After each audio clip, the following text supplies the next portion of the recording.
His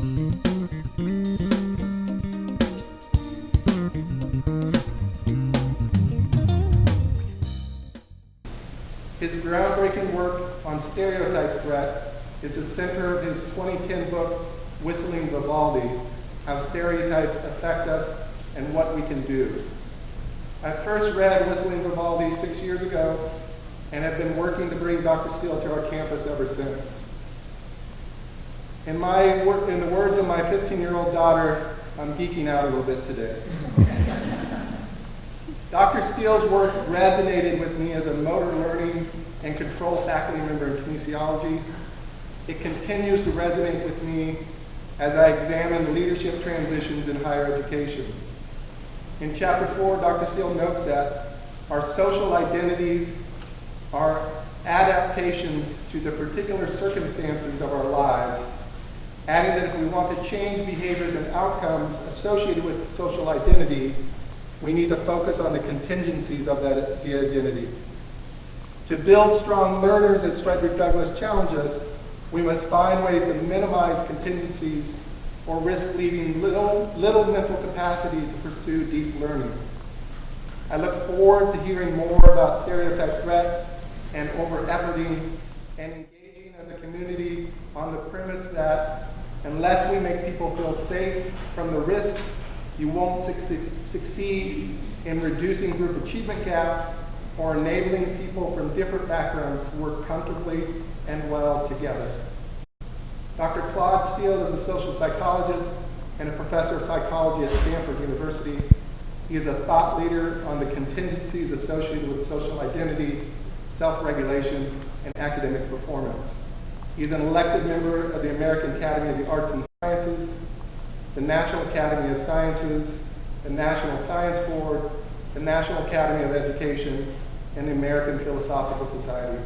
Please help me in welcoming the 2020 Frederick Douglass Lecturer, Dr. Claude Steele. Well, thank you. That was a wonderful, kind introduction, and it's a great pleasure to be here. I've had such a good time over the day interacting with various groups of faculty and students. It's been a real pleasure to be here, and a great honor to speak as the Frederick Douglass Lecturer. I did read the biography, which just came out a couple years ago, and I recommend it to everybody. It's a wonderful, if you need a sort of overview of America in the 19th century, I think it's one of the best sources of that, and it gives a very fulsome view of American society, so, and of the heroism of Frederick Douglass. So I must say it is a real honor to be giving your Frederick Douglass a lecture today. If it's possible, I'll just move around a little bit.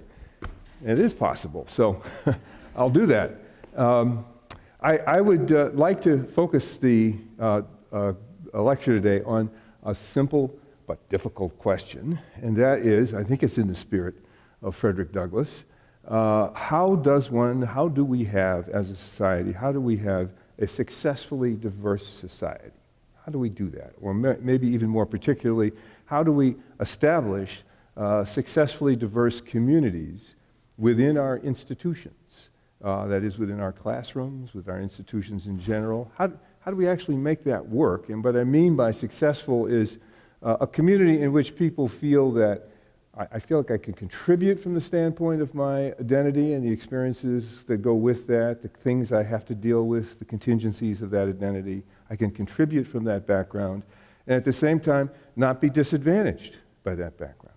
That would be a kind of successfully diverse community, or at least one way of describing it.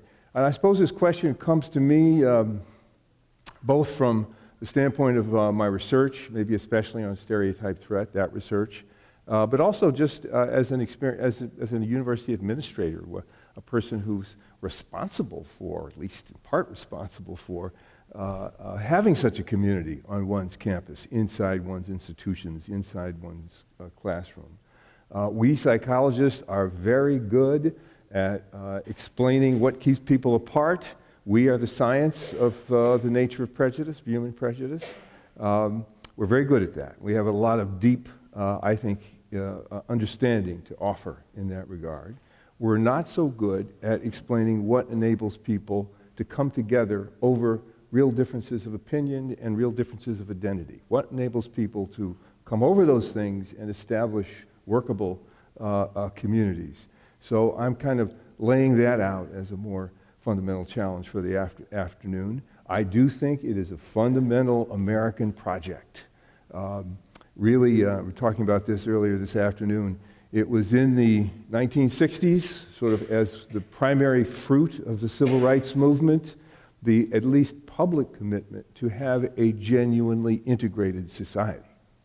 Up to that point, our society did not have that kind of commitment. We were, at that time, most recently, a separate but equal society. And very few, maybe no other society.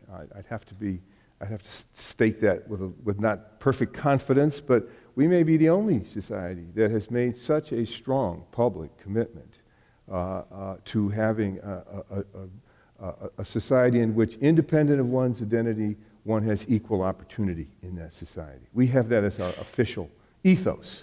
And we've had now 50 years or so with that kind of a public commitment, and I think in part some of the thinking today is a reflection on that 50 years and what the remaining challenges still are. I think one way to think about it, because I think about these things, you'll just see this leaking out. I tend to think in terms of universities. That's where I've spent my professional life. How do institutions like ours, like this one, like the ones that I have worked in, do we have the pedagogies, the operating systems, the practices, the assumptions, the values, the norms to accommodate this fundamental American challenge, especially in the face of the kind of growing diversity of the population that we have to serve? That's maybe the most fundamental question to me, is do we have a pedagogy? Do we have operating systems that really are well suited to this? After all, much of the traditions within our institutions comes from an era when we weren't trying to educate the full sweep of our society. We were trying to educate a relatively narrow, homogeneous sector of that society. And a lot of what might make sense in that educating that aspect of society might not make the same sense when you're integrating a full diversity of our society, of our population. So anyway, I hope that lays out the problem for you. I think that in my own mind, the talk has two parts, and I want to warn you. The first part can be a little dark. Because in thinking about this, you do get to some real tough parts of American history and American society and the way it's been organized in a deep way around identity really since the beginning of time. And but I think it's important to go through that and kind of at least have a clear sketch of what that is in order to know what to do, what our institutions at this point in time should do.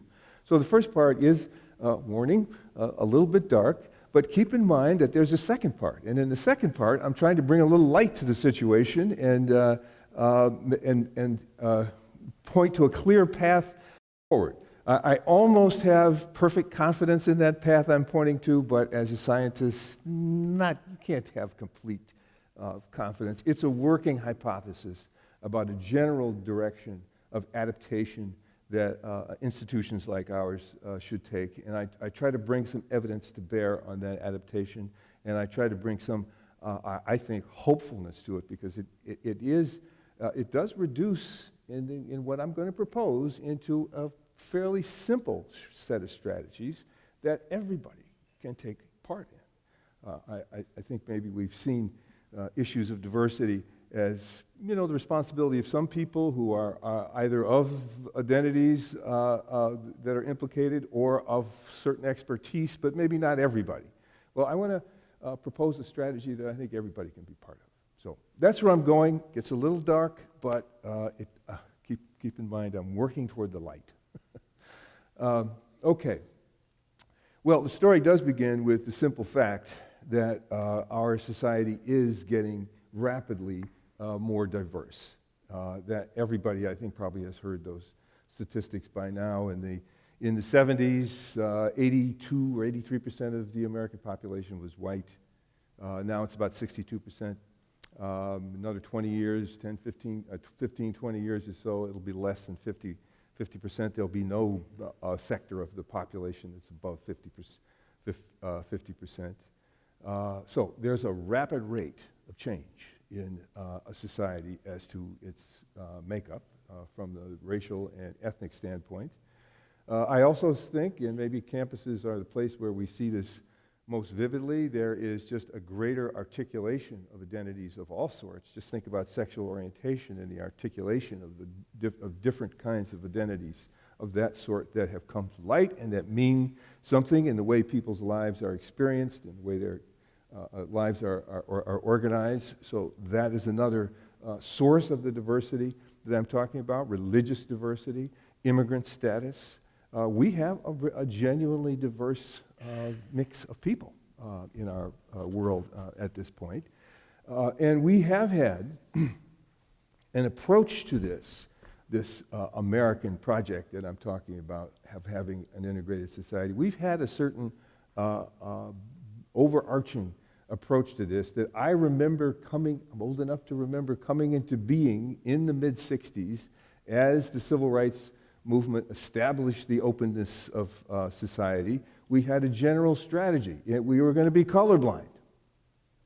And the deal on the table was, look, we're going to try to see everybody in our institutions and in our important avenues of life. We're going to try to see everybody as individuals. Trust me. We're going to try to see everybody as individuals. And your job, if you have been a member of a group previously disenfranchised, your job is to assimilate to the mainstream as fast as possible, to its values, to its standards, and the like. So this was the basic model, sort of an identity-blind assimilation model was the basic offer on the table. I think it is still profoundly important in many ways. We want our laws to be enforced in a colorblind way. We want our policing to be executed in a colorblind way. We want our bank loans to be made in a colorblind. There are all kinds of things that we really know that model that came into almost formal existence in the 60s is the fairest way of doing business, even though we have a great diversity of people. So I don't think it's a model that, despite the many criticisms of it that have evolved in that 50-year period of time, maybe especially in academia, despite that, I don't think it's a model that we can just chuck out the window and move away from, because it's so rooted in basic human fairness that it's difficult to do that. But I do think we can appraise some of its weaknesses and adapt to those things. And that is where I think it implicates our institutions. That if we can pinpoint some of its disadvantages, perhaps we as institutions can better adapt to the challenge of that diversity than we have up to this point. So the blindness in that identity blind model that I want to point to as one of its chief challenges left to our generation is that it just misses many truthful and important things about the nature of social identities. It just misses those things. It smooshes over them and keeps them out of play, and keeping them out of play, we as institutions are not very good at thinking about, at solving some of the real problems and challenges that we have. So this is the dark part of the talk. Those identities do make a profound difference in the experience of individuals and in the experiences of our institutions.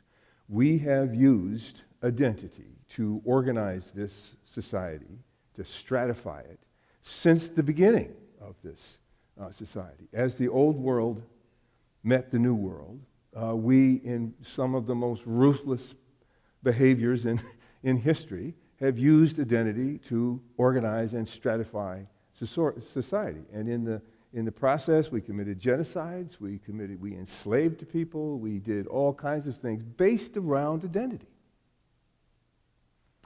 So it is in the fabric of our history and in the fabric of, and in the legacy of that history. It's still quite with us. I was a year and a half ago at this point, at a symposium in Memphis that was in celebration of the 50th anniversary of the assassination of Martin Luther King. And there were 4 panels of civil rights lawyers that afternoon, each asking the question, well, where should the civil rights movement, what is still around from it, where should it focus its energies? And it was one of the more depressing afternoons of my life, in a sense, because one panel after the next pointed to one aspect of life after the next that still has profound riggings in it. I can't think of a better term, riggings in it, that disadvantage people based on identity, race, and the like. You think about, just a few examples, you think about real estate and housing segregation, and the fact that our primary source of wealth as Americans, as families, is the value of our house. And housing segregation immediately devalues the house of the minority communities in very profound ways. It also is tied to the quality of education you get access to, the quality of schools that are tied to those neighborhoods that go with that segregation. And the quality of education is so determinant of so many outcomes in life. Just that structural reality that lingers from the way in which we have used race, for example, as a way of organizing society.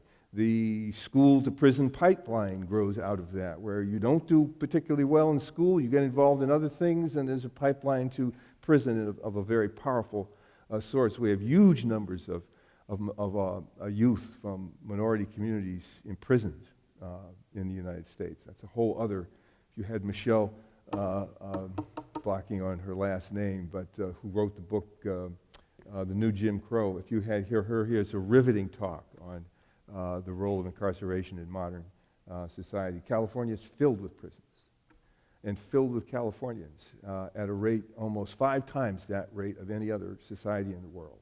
So there's a phenomenon that is a legacy of the use of identity to organize our society. One way of thinking about this, the term social contingencies, social identity contingencies. All I mean by that term, by that 35-cent term, is the simple idea: things that you have to deal with because you have an identity. Things you have no choice that you have to deal, but you have to deal with them because you just got an identity. You're born with a given identity. If you're a woman, you got to deal with certain things men don't have to deal with, and vice versa. If you're black in this country, if you're Latinx in this country, you just have to deal with certain things that others people don't have to deal with in the same degree. That's what I mean by identities, and those are very real. If you think about what a person has to deal with in order to mature and identify with school as an important thing in their life. If you're in a long disadvantaged minority community, your family is going to be under pretty intense employment stress, destabilized by that. You're going to have less vocabulary available. You're going to have less attention being able to be given to the value of school and to what that can deliver to a person in life. You're going to arrive at school and be seen by certain stereotypes. Your behaviors are going to be interpreted differently. These are contingencies of identity that go with having an identity. And when we're colorblind, we miss them. We don't see them. And when we don't see them, our institutions can't adapt to them. And that becomes a kind of fundamental challenge in this project that is so noble on the American, in our American history, this noble project of incorporating everybody into the mainstream of society and not having identity be a barrier to participation in the full mainstream of society. There are psychological contingencies tied to identity. I think of Stereotype Threat as an example of that. It's just a simple phenomenon. Everybody experiences some form of stereotype threat or another, maybe even a couple times a day. All of our identities have negative stereotypes attached to them. And when you're in a situation or you're doing something for which one of those stereotypes is relevant, you know that you could be judged or treated in terms of that stereotype. You could be reduced to that stereotype. And if what you're doing is important, the prospect of being seen that way is upsetting, distracting, disturbing. And it could have the power to really derail you from a whole career path and finding a place where you just feel more comfortable, have a psychological sense of feeling more comfortable. Just to give you a quick window into the kind of research that demonstrates this. This is in kind of a fun context of athletic achievement. Most of the research has been done on academic achievement, test taking, that kind of thing. But this sort of just gives you a sense of how it generalizes to everyday life. This was an experiment done with elite athletes at Princeton and Arizona State, two places where the experiment was run. And they're brought into the lab, and one at a time, and they're going to do a golf task, 10 holes of golf in a room where the golf, it's kind of a miniature golf thing has been laid out, and the measure, the outcome is how many strokes does it take them to get through this task. To put their white and black elite athletes, to put the white athletes under stereotype threat while they perform this difficult task, the experimenter says, look, this is a standardized test of natural athletic ability. We want to see how well you do. Just do the best you can. That, as anybody who follows athletics in America knows, is a stereotype. That there's a stereotype out there that maybe the white athletes don't have the same natural athletic ability, and so as they go through this golf task and you experience the frustrations that are inevitable with doing such a task, you have this thing in the back of your mind that maybe you're confirming or would be seen to confirm this negative stereotype about your golf performance based on your identity. So you've got a kind of extra burden there. You're maybe trying to disprove that stereotype and really concentrate and work hard, but now you're doing two things at the same time. You're doing the golf task and you're trying to disprove the stereotype. It's a weightier experience altogether. And sure enough, when you do that, when you represent the test that way, so that the white athletes are under the suspicion of that stereotype, they don't perform as well as the black musicians. It takes them more strokes to get through that golf task than it does for the black athletes. But, this is the interesting part of the experiment, you can reverse the table. You can turn the table on this outcome. In another condition of the experiment, this time to put the black athletes under stereotype threat, the same task is introduced in a different way. It's described this time as, look, this is a standardized test. It's a standardized test of sports strategic intelligence. Now that's raising a stereotype about intelligence. Black athletes are going to know, well, my group is sometimes suspected of that. And so when they are going through that golfing task and experiencing a little frustration here and there, they're distracted probably by the worry that, am I confirming that stereotype, or am I being seen to confirm that stereotype? And what's this all mean? And while I'm doing that worry's going on. I'm still trying to golf, and so they underperform under that instruction. They underperform in relation to the white athletes. White athletes do better in that condition, and they do worse in the other condition. That just gives you some illustration of what I mean by stereotype threat and the kind of effects it can have on our functioning. It can have all kinds of effects. They're probably now turned into kind of a cottage industry. There must be 500 or so published articles looking at one effect or another stereotype threat. One of the most important ones in our society, for example, I believe is a stereotype threat that whites can feel around the topic of race or in interracial conversations where you're talking about race or inequality or something of that sort. Whites can feel this disease. If I make a mistake in this conversation, I'm going to be seen as a racist.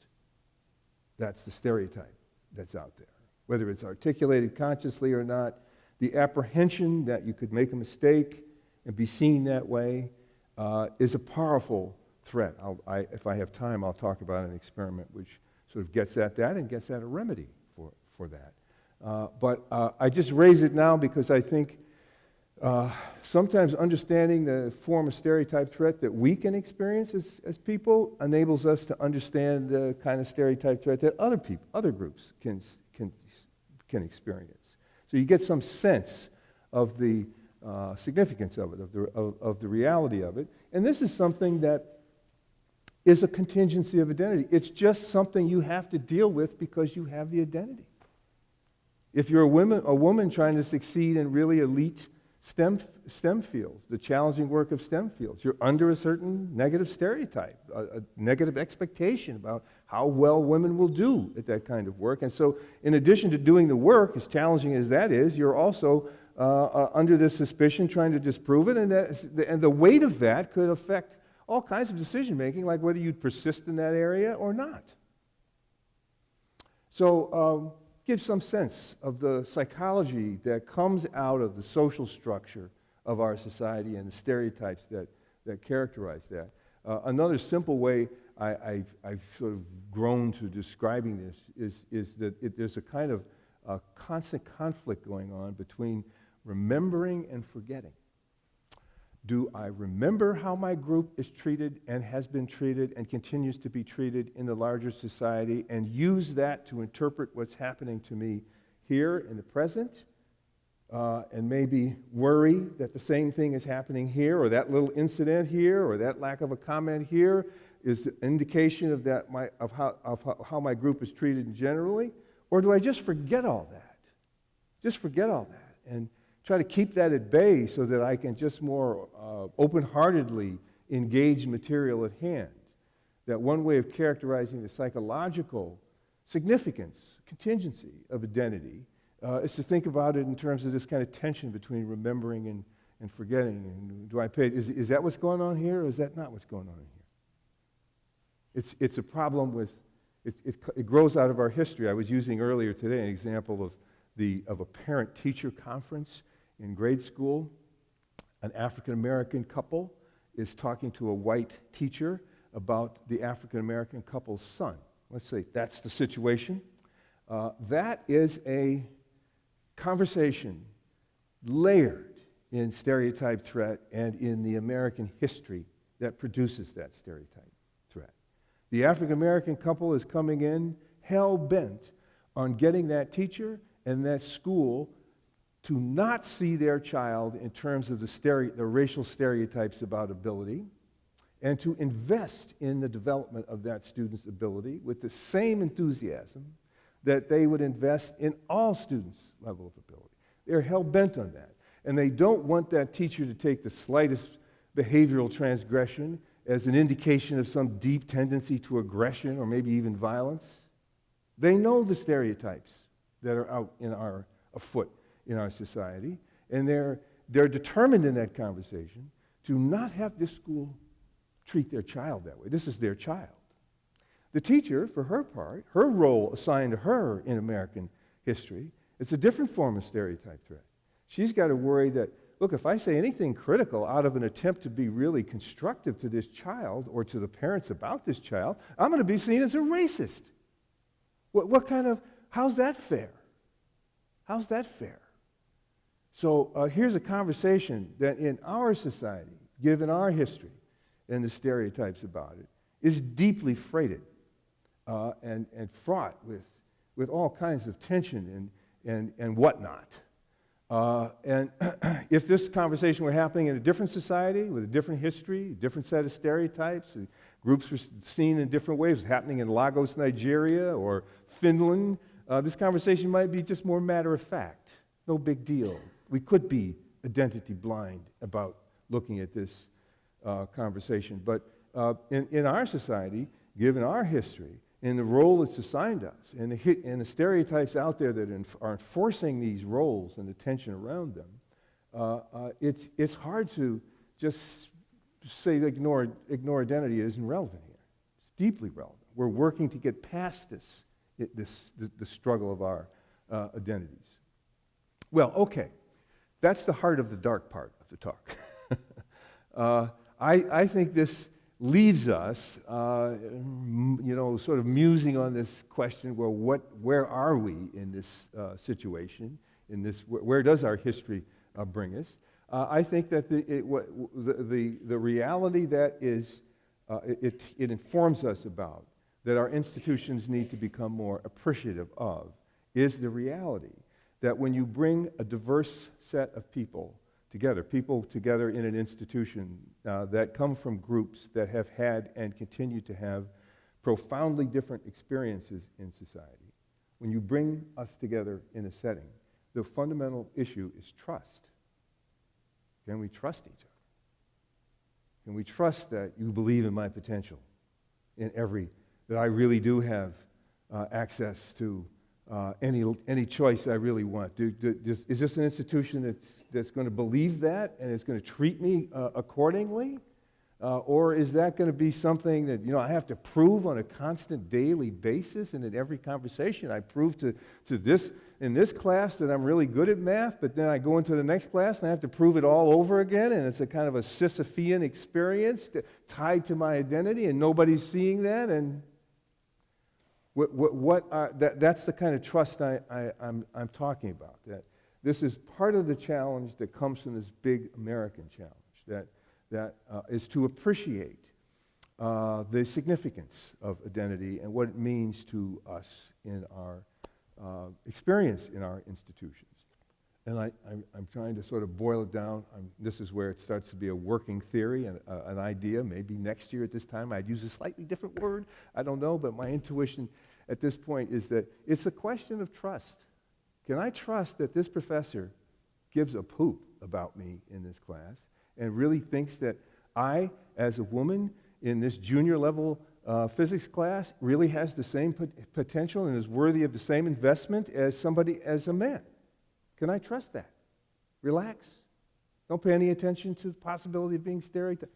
Can I forget or can I remember? Or do I have to remember? And if I have to constantly remember, maybe I want a different walk of life than that. And that may be going on in our classrooms, and we don't have a good grasp of that or a good adaptation to that. I want to argue, just to underline this point, it may be more important to focus on building trust than it is to focus on eliminating prejudice. Just to put a sharper point on it than I actually believe. Prejudice is a horrible toxicity in our lives and in our society. But trust is really, I think, maybe a more fundamental thing. Here's an experiment that will demonstrate this and to demonstrate the power of this. We asked the question, how does a white professor give critical... the first thing I want to point out is I've used examples in terms of the African American experience, but I think many of the identities that I talked about would have versions of the same kind of stereotype threat, identity threat, and would have their challenge, the trust be their central challenge in the situation. If I'm a Muslim student, if I'm a DACA student, you can do the list yourself. Can I trust that this institution will respond to me independently of my identity? Is basically what the question is. Well, here's the experiment. So, how can a white professor give critical feedback to a black student and have that feedback be trusted and motivating? So, these are Stanford students, white and black students, brought in one at a time. And they're asked to write an essay about their favorite teacher, and that the essay may be considered for possible publication in a new campus magazine on teaching. They write the essay, and they're told to come back 2 days later, and they're going to get feedback on the essay. And we really do grade the essays, and when they come back 2 days later, we give them real feedback on the essay. And the question we're after is, do they trust that feedback? And is that feedback motivating? And what we vary is how we give the feedback. And what we found immediately is that two standard ways of giving feedback don't work with regard to this question of trust.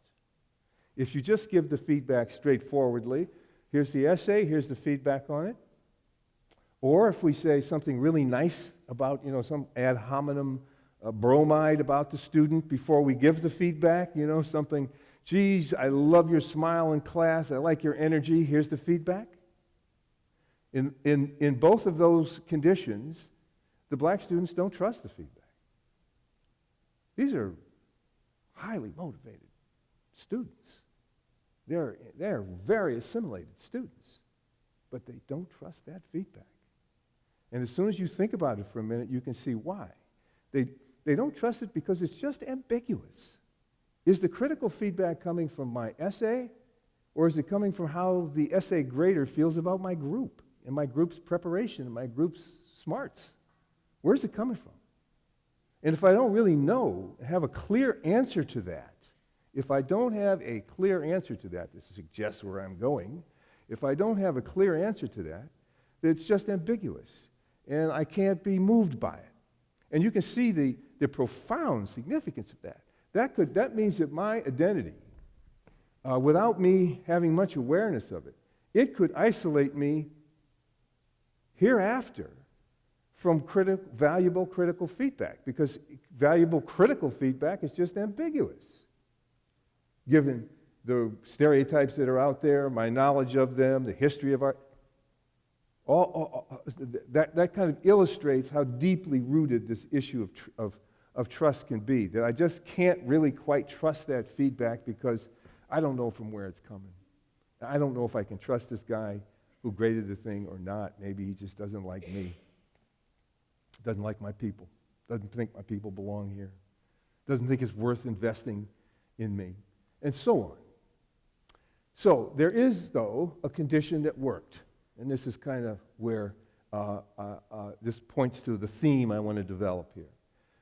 What worked was saying, when we gave the feedback, the feedback giver says, look, we're using really high standards in evaluating these essays because of their possible publication in this magazine. So we're using really high standards. But I've read your essay, and I think you could meet those standards. Here's the feedback. That feedback was transformative. Black students completely trusted that feedback. 75% of them took the essay home to work on it and improve it, whereas only 20% in any other condition had done that. It's a huge effect of motivating the feedback. It's like we don't get this feedback very much. And you can sort of tell in when I'm saying, look, I've read your essay. I think you can, we're using high standards. I think you can meet those standards, and here's the feedback. That's a completely different thing. You're assuring me that you do not see me in terms of that stereotype, for one thing. You see I've got potential, and you're willing to invest in me. You're willing to acknowledge some potential, and you're willing to invest in me. And with that feedback, you just get a completely different social psychological response out of the individual, which I take as evidence of this argument that I've been developing here about the role of identity in general. That in this situation, it's from the standpoint of the African American students, the identity is ambiguating the feedback. For the white students, the conditions made no difference. They were really happy to get the feedback. They were happy to get this much attention from faculty. So any way it came, they were perfectly happy. This whole drama about what it meant and what it was assessment of their abilities, that wasn't there for them. But for the black students, that ambiguity was that deep. So I think that gives you some, if we can just sort of do an experiment and pull out something fundamentally driven by American history, if you can just you have a sense of how general it is in our population. So I want to argue that the path forward, here I'm going out on a limb, is that our institutions have to build trust. And we don't really see that because we've been pretty colorblind, and we've been insistent on that.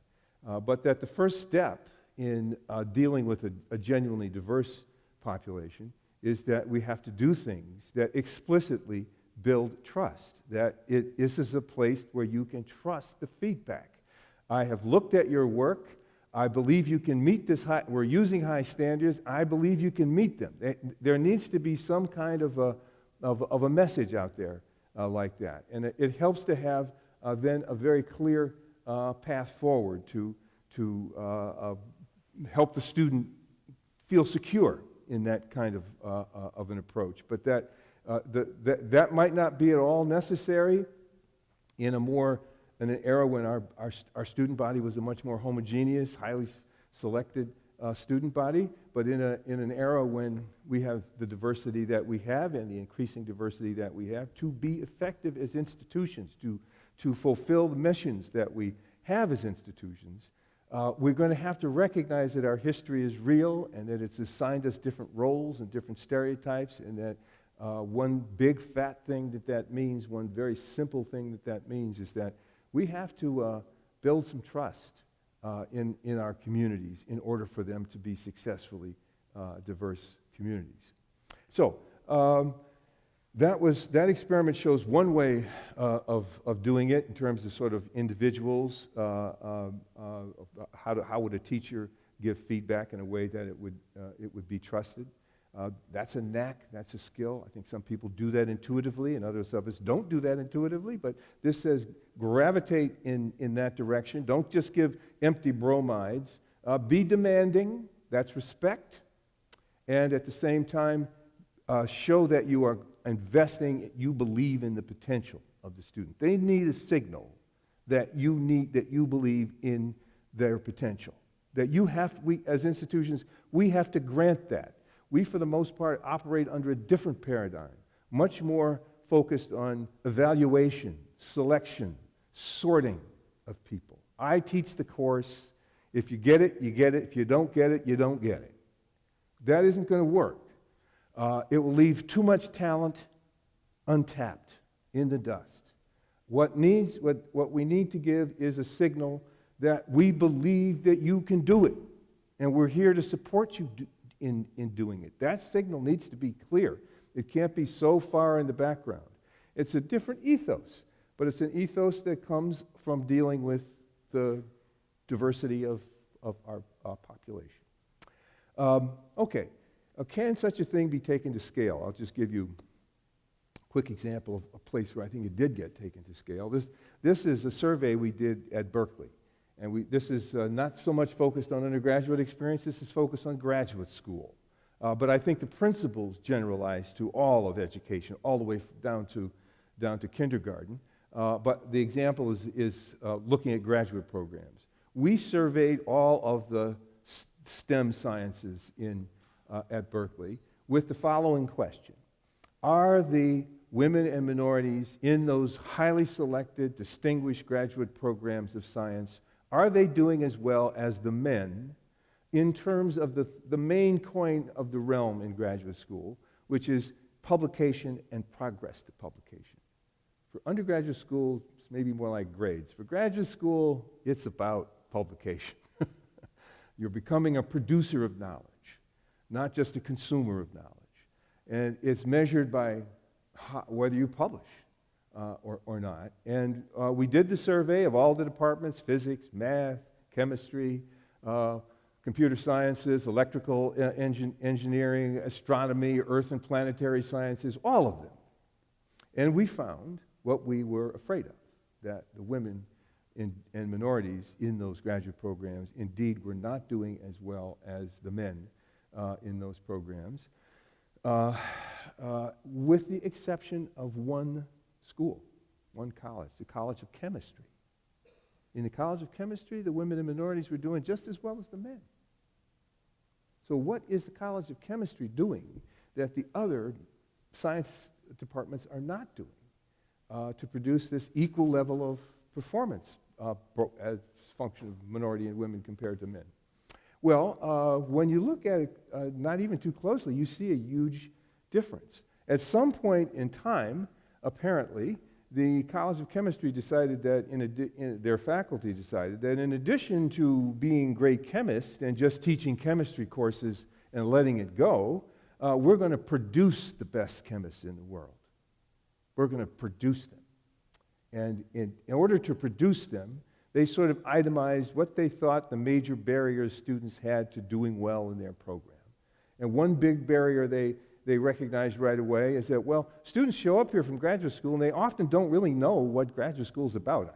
This certainly rung a bell with me because I went to graduate school. I didn't really have a great grasp of what it was about, and you don't know what to take seriously there, and then you don't know how to prioritize your time, and there are all kinds of confusions that accompany stepping into graduate school.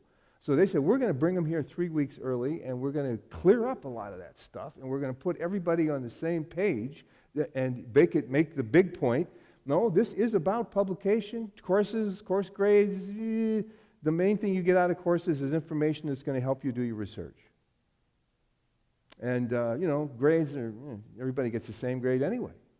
That's not where you put all your time. You put your time in working with faculty to develop a piece of research that is going to be published. And in this 3 weeks, when in addition to telling you this, we're going to support you in this.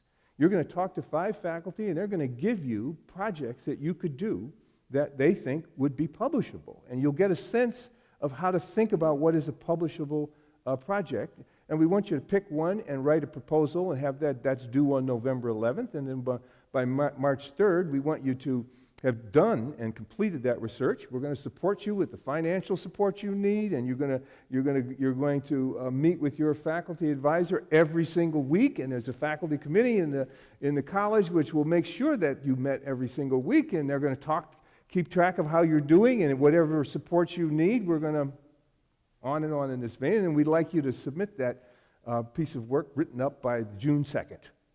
So now all of a sudden everybody's on the same page. Everybody knows how to spend their time, what to prioritize, what not to prioritize. Everybody knows what the culture of it is.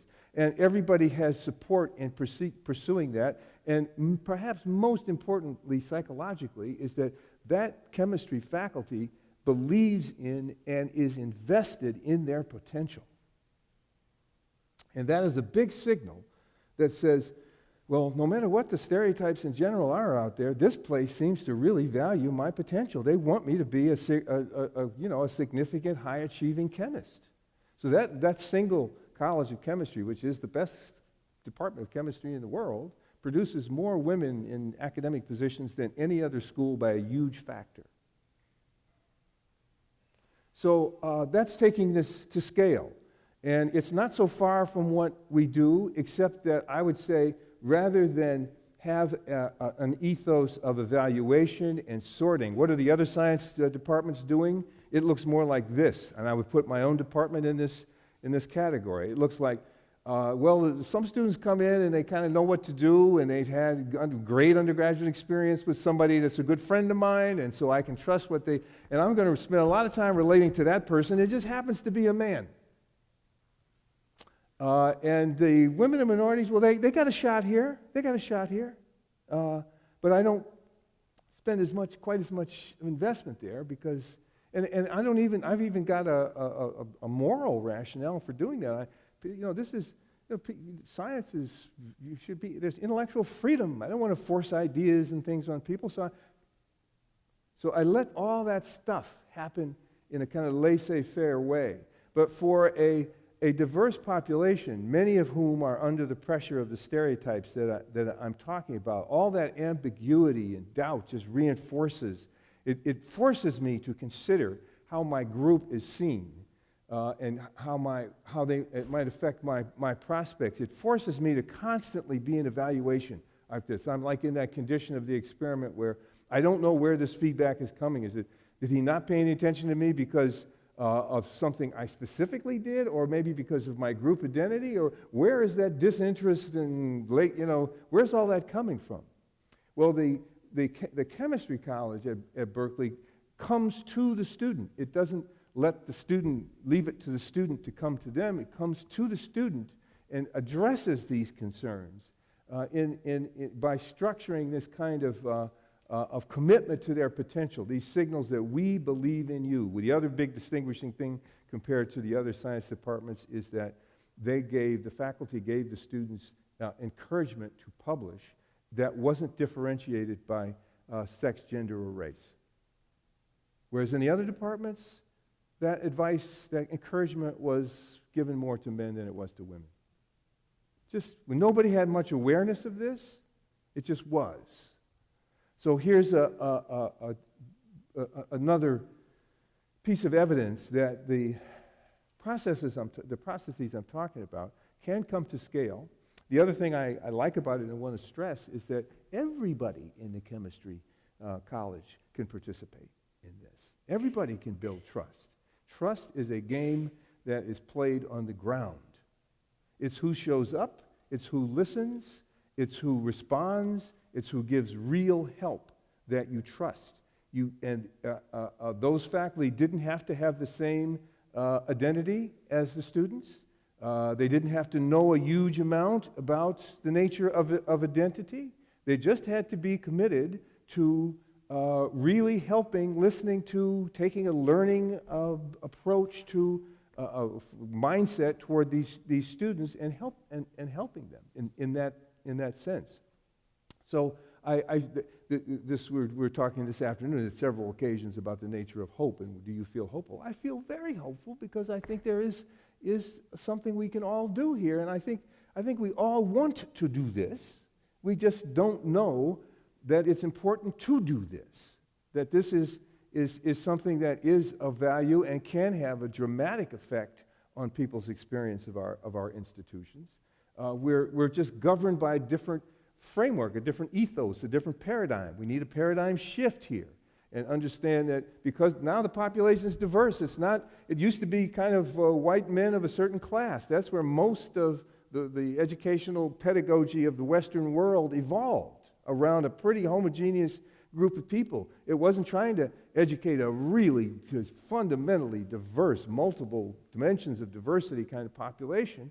So it's against that where maybe this more evaluative sorting thing would make some kind of sense. I don't even know there, but it might make more sense there, but it certainly doesn't make sense when you have a diverse population that comes to you already having to be, by dint of their identity, having to be in a mode of suspicion about whether the institution is going to value them and invest in their potential. Well, that's the heart of really what I want to say. I can give some other examples. All right, one more example because I think it might be helpful. This is a question of how do whites become comfortable talking in interracial, interidentity situations and about topics like this. So here's the experiment. We brought in white males at Stanford, one at a time. And we told them they were going to have a conversation with two other students. And when they sit down at their desk, they see two pictures of the two students they're going to have a conversation with. And for half of them, the two pictures are two white guys, and for the other half, they're two black guys. And then they find out that they're going to talk about something that's easy to talk about with anybody in college campuses, love and relationships, or they're going to talk about racial profiling. So they're going to talk to either two white guys or two black guys, either about love and relationships or racial profiling. And then the experimenter says, I'm going to go down the hall and I'm going to get your two conversation partners and bring them back for the conversation. By the way, while I'm gone, would you just arrange those three chairs in the room for the just set up the chairs for the conversation. And as you might guess, as soon as they set up the chairs for the conversation, basically the experiment's over. That's what we're interested in. How do they position themselves as the unobtrusive measure here? How do they position themselves for this kind of conversation? And what you'll find is what you would expect when they're going to talk to two white guys about anything, or they're going to talk to two black guys about love and relationships. They put the chairs very close together. But when they're going to talk to two black guys about racial profiling, two black strangers, they distance themselves, put a significant greater distance between themselves. And the least prejudiced they are, the more they do that.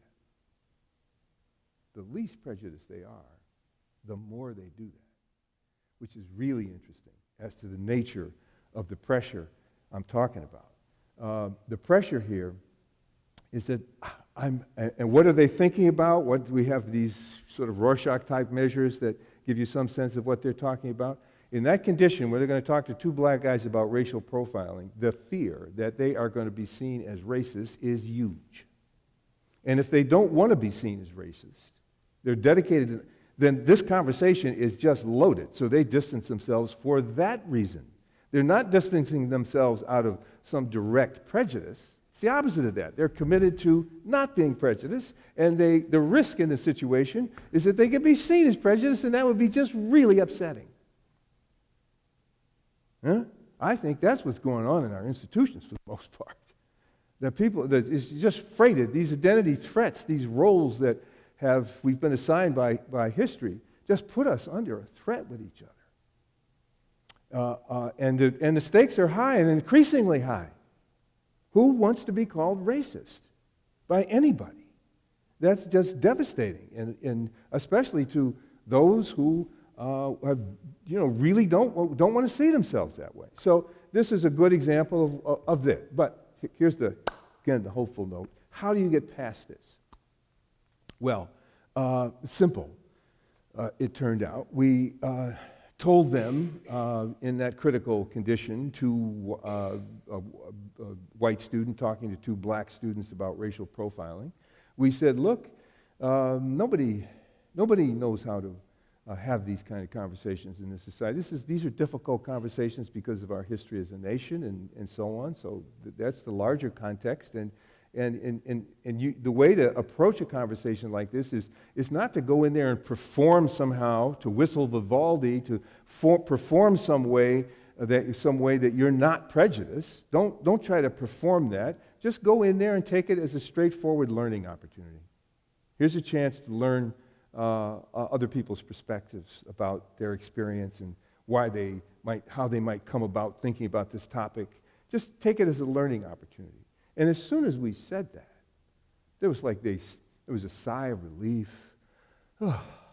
And they moved their chairs really close together, and they were ready for that conversation. So I think again, there's a principle. There's a principle to be extracted from the finding, and that as we relate to each other in general in our interactions, it's very helpful to have a kind of learning mindset, as opposed to just the anxiety that I have to show I'm not prejudiced. That's something that's brittle, hard to sustain. It motivates us to be avoidant rather than to be engaged. And a learning mindset is much more useful at all those things, in getting us engaged, getting us to see each other, actually learning something, at least occasionally. And it enables us to relate to each other in a more direct way. So I think, again, I'm using this research on stereotype threat and social identity threat more generally to abstract it into, what do institutions, what's the implications of this for for our institutions and how we behave with each other. And I hope I've given you some sense of what I think in general. It is a leaning, it is an engagement, it is a giving people, granting people a conviction in their potential, as opposed to holding them under evaluation with the possible implication that you're going to think they don't have the potential. That's always on the line. That's a very fraught situation. It's granting them that, it's encouraging them, it's giving them the support they need, it's building trust. Thank you. Dr. Steele, thank you again for your presentation. Mm-hmm. I was really trying to process your conversation about trust, and I kept hearing other words that were sort of synonyms for trust, or something like care, love, but yet you didn't go there, and I'm real curious at how you would frame trust with regard to thinking about just showing care and love for those that you're serving, those that you're wanting to excel and be successful. If you can kind of speak to that, or if that's part of your process in thinking about trust, how you frame trust. Yeah, no, that's a great question. I have thought about that. I'll use myself as an example. of being in graduate school, being under the kind of pressures that I'm talking about, especially when I entered. This is in prehistoric times by the standards of most of you guys. But I didn't have this language to think about it at all. I just felt under a lot of pressure. But as time went on, my advisor started to take me seriously. I could tell that he was coming up for tenure, and I was his only graduate student. He needed me. So he did start to take me seriously, and it was like the condition in the experiment where, you say, look, we're using high standards here, but I think you can meet those standards. That's the way he treated me. We're using high standards, but I think you can meet them. I look at what and that was just exhilarating to me, and it really changed everything. And what he showed me was a path forward, a concrete, clear pathway to being a professor, getting out of graduate school and moving on. And up to that point, the pathway had been ambiguous, and would I be supported in it? Who could I count on? I had 1,000 thoughts, how that goes. But he just made it real simple. No, and there were all kinds of bad cues in the situation. There was a faculty that used the N-word. There were all these open discussion in psychology departments about race and IQ, and sort of eugenics warmed over again, and all these things were there. But him, treating me in that way, high standards, I think you can meet them, and really responding to me, keeping track of me, demanding a lot out of me. We start to get some things done. I started to feel I was on a clear path forward, and the reason I use trust is that it was, I think it's trust in that path forward that helped me and sustained me. It wasn't that he cared about me in a larger sense. He cared about the work we were doing, and he cared about me in that sense, but I'm not sure it went a lot beyond that. I'm not sure I felt like I belonged in that world socially. I certainly didn't feel in those days like I belonged in that world socially, or that I was going to be accepted in that world socially, but there was a path forward that I could start to trust in, and I could trust his support in that path forward. That's what our institutions can do. So that's one reason at this point, without a lot of research to support it yet, but at this point, that I point in that direction, as opposed to some other possibilities like belonging. I think could be a real part of building some trust in the situation. But I think it's going above and beyond that. What really is important is having that path forward. I think that's what happened in the chemistry college. Is that here's how you do it, and we're going to support you in doing it. Here's a project you can do. Don't flail about for years, but so that's why I focus on that term. I just started reading Outliers. I'm a big Malcolm Gladwell fan, and I really appreciate you being cited in so many of my psychology books, and it's nice to put, the face with the name and your research and, how you came up, well, thank you. Yeah, it's quite a pleasure.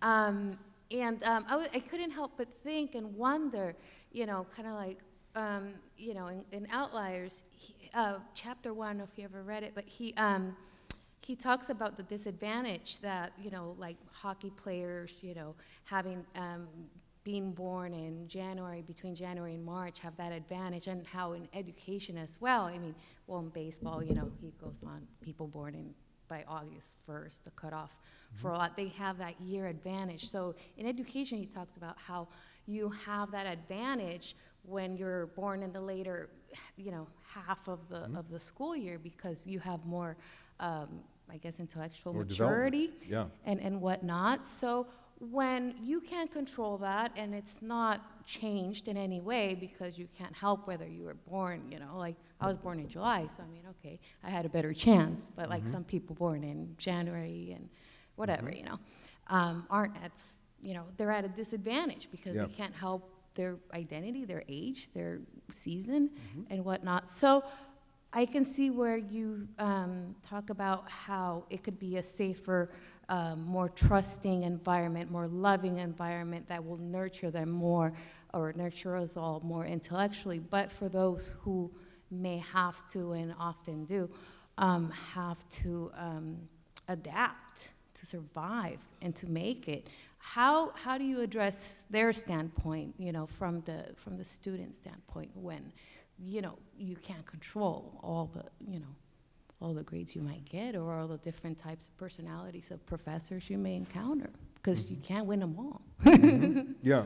Well, I mean, I think that's a good example of a factor that might affect a person's experience of education, and there are going to be a lot of such factors, and and some of them are going to be more fixable and that you could adapt to than others. I don't think we actually looked at the data that Malcolm, who I admire and like, but he's not a social scientist. So I'd really like to see the size of those effects and so on before I would take it as highly determinative, this birth order hypothesis. It's probably a factor of some sort, but he makes a great deal out of it and has a lot of fun with it, but I'm not sure it's but there are factors like that. I think the stereotype threat is an example of another factor like that. So I'm focused primarily on what might help deal with that particular factor. I'm not saying there aren't other ones that could also be a factor, and that one would have to adapt to in some way or another to overcome, if one can. This isn't really denying that reality at all. It's just saying that the one I don't want to fashion an explanation here that explains everything. I think what I'm talking about is the identity threat that comes out of our history as a society and the way it comes down into our lives, and what we may have to do in order to eliminate that factor as a factor in educational achievement and outcomes. Being in a generation that grows up mainly on social media and the explosion of information all around us, have you ever seen any research based on how what we research in our after-school activities can either blow up or lessen the effect of these stereotypes, as in the people we idolize, what they say on it, because we do, at least what I've noticed in my generation is that we do cling on to these social media stars or just any sort of star, and whatever their beliefs on, we sort of take on as our own instead of doing our own research or thinking beyond on what that person said that we idolize. Boy, that's a good question, and I'm going to answer it without any direct knowledge of, you're so right, without any direct knowledge of these social media. I'm not on Facebook, I'm not on Instagram, I'm not barely on email. Text as little as I can. How about the phone? That phone is just to characterize myself. And I feel like probably one of the biggest forms of stereotype that I feel are about being age and my in the stereotype of people my age being inept at social media and technology in general, as my son-in-law helps me turn on my television, which seems to take all afternoon. I can see his seeing me in a stereotypical way there. So, so my answer to the question is not through direct knowledge of social media or direct experience of it, but sort of what I hear about it, what I read about it occasionally. And in that regard, I agree with you. I think it can really be kind of toxic in relation to some of these processes. I mean, people can say things without personal accountability, without facts, but they just start to circulate and become realities, part of our realities, and they become, if not full-blown stereotypes, sometimes just images of groups and people that now I have to contend with being seen in this way. For example, in my freshman seminar, we started to talk, and I noticed people got really uncomfortable talking, and it came out that they were worried that if they said something a little bit off color or in ignorance, didn't use the most up-to-date terminology, that they could be outed and canceled before they got out of class. So we had to make a pact that we're just not going to what happens here stays here. We can't have a situation where you can't have a classroom where people are so afraid to say something because somebody else in the class could judge that inappropriate and put their image out on the whole campus, or maybe also their friends back home as having said something. So the power of the social media to spread the threat I'm talking about is amazing. So I have a great deal of empathy for your generation in having to contend with that fact, and I think it really does have effects that we're just beginning to understand on these kinds of processes. Maybe somebody who really does understand it better than I do will be clever enough to make it have constructive effects. I don't know. I wouldn't want to presume anything has to be toxic, but I don't know myself how to do that now. I just kind of worry from a bit of a distance that this capacity to shun and cancel people on the basis of single actions or single statements and things that is pretty terrifying kind of situation to be in. So you have my empathy and my hope that you find a way out of this. Dr. Steele, thank you for being here. I have been admiring your work for a long time. So I just want to put that out there. So as faculty, I've heard from colleagues within my department and outside of the department, we have so much to cover in class. We have all these materials and topics to get to. And now we want to add on trust, or now we want to add on something else that we have to worry about. So I'm wondering what thoughts you have for faculty who might be saying, in addition to teaching the content, I have to focus now on building trust.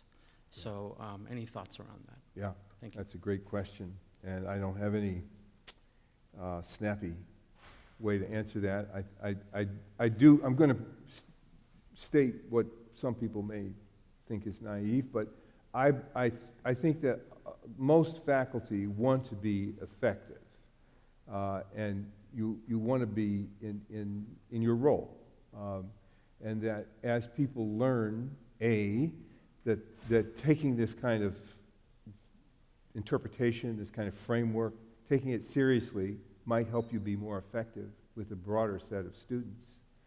I think they'd be motivated to explore it more and to try to develop it. When I think about the chemistry faculty there, I was their provost. I know those guys weren't coming to this from any kind of high valuing of diversity standpoint. They were coming from this from the standpoint they wanted to produce the best chemists in the world. That's what they wanted to do. They wanted to produce really good chemists. And they just sat down and figured out what it would take to do that, to develop the talents that they had. So I like this approach because I think it doesn't involve buying into a great deal of other domains. It's things that grow out of our role as faculty. Our responsibility is to teach and to be effective at teaching. And as we find out new things about how to be more effective, we should take them up, and I think most people are motivated to do that. So even though, I'm teaching a class, it's chock full of things, I don't want to take out anything because I've told myself, we all have syllabus inflation. And I don't want to take out anything because it's just so important that everybody read every single word of that. And the students don't read every single word of that, but that frame of mind has to be adjusted so that I realize I'm going to have to do this in a way that affirms their potential. And I might think about it very differently. Maybe I'd have them give some of the lectures, or them do some of the, allow greater room for their perspective in the presentation of the material and the like. Show them that I trust them in that regard, and I respect their potential, as opposed to the sage on the stage phenomenon. I could be much more interactive, and that might mobilize a high performance out of people that you would never suspect of being capable of high performance. I've seen that happen. So I think this isn't going to happen overnight, but I think we're talking about a shifting of the orientation needed to deal with the realities of our society and our population. And there, I think, many faculty want desperately to be effective, and that they'll begin to explore these possibilities. So I'm hopeful there in that. My question is that I think particularly in California, we're lucky to see so much diversity. I had the opportunity to go to the Midwest, and it was a different story. But my question is, as people's identities become increasingly more complex, whether they're multi-ethnic or multiracial, or they have several aspects of their identity which they associate with, like they're Latina, or they're an atheist, or they're gay, or any of these different things, how do we study things like stereotype threat and the complexities of people's identities as they become more multifaceted? That's a great question, because I think probably the biggest frontier in stereotype threat research is looking at this issue of intersectionality and and multiple identities, and what identity do I think I'm subject to in this situation, or what stereotypes do I think I'm subject to in this situation. I could be, I am mixed in background. So in the world I grew up in, that meant you were just black. But in the modern world, sometimes it's more ambiguous than that. So I'm kind of reading the cues in the situation as to how I might be seen, and it's those cues that tell me whether I'm under the pressure of that stereotype or not. It depends on the circumstances around that. It's really important to, one of the most important things I've always stressed about stereotypes, that people immediately want to think that it is an internalization of the stereotype, that I believe the stereotype about my group, this negative stereotype, and then I self-fulfill it when I'm in a situation where it's relevant. And it is the exact opposite of that. That view I just described, that's the dominant view of how stereotypes affect people throughout the 20th century. That's been the dominant view.